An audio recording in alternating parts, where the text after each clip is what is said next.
If you've been to Barcelona, Spain recently, you might have seen signs saying tourists go home. There's also been headlines showing locals wielding water guns at tourists.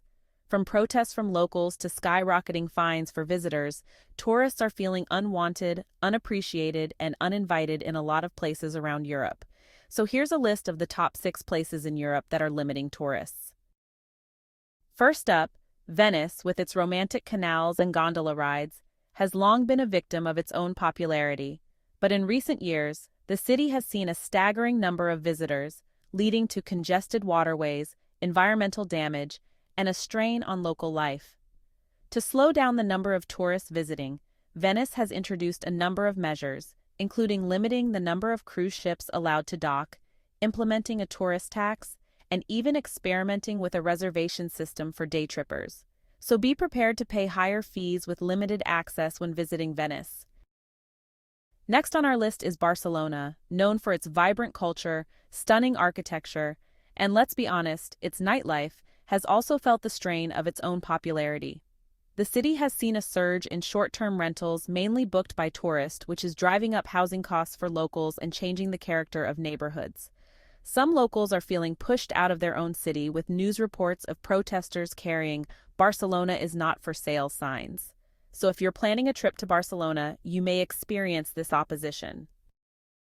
Dubrovnik, with its stunning medieval walls and picturesque old town, gained international fame as a filming location for the hit TV show Game of Thrones.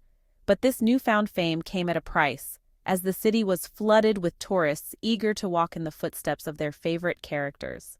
The sheer volume of visitors put a strain on Dubrovnik's infrastructure and threatened to overwhelm its historic charm.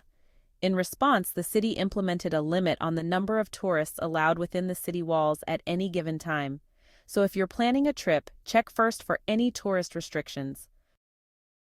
Santorini, with its iconic whitewashed houses perched on volcanic cliffs, is a photographer's dream and a honeymoon hotspot. But the island's popularity has led to overcrowding, especially during peak season, when cruise ships disembark thousands of tourists onto its shores. To address these concerns, Santorini has limited the number of cruise ship passengers allowed each day. So if you're planning on cruising to Santorini, book your shore excursions early as seating will fill up fast. Amsterdam, known for its canals, bicycles, and liberal attitudes, has also been grappling with the challenges of over-tourism. The city has long been a popular destination for partygoers, but this has led to concerns about noise, public nuisance, and the impact on residents' quality of life. In response, Amsterdam has implemented stricter regulations on alcohol consumption in public areas and has been cracking down on businesses catering to rowdy behavior.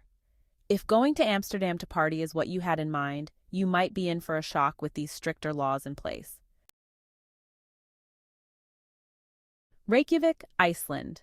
Reykjavik, Iceland's capital city, has become a popular gateway for travelers seeking adventure in the land of fire and ice.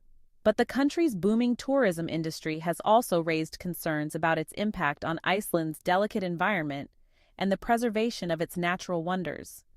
To address these concerns, Iceland has implemented a number of measures, including limiting the number of cruise ships allowed in port and also limiting the number of tours to popular spots.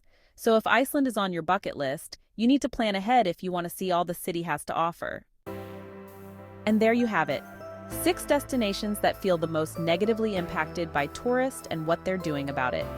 What do you guys think? Have you experienced over-tourism firsthand? Let me know in the comments below if you're still planning on traveling to any of these destinations, and don't forget to subscribe. I'll catch you in the next video.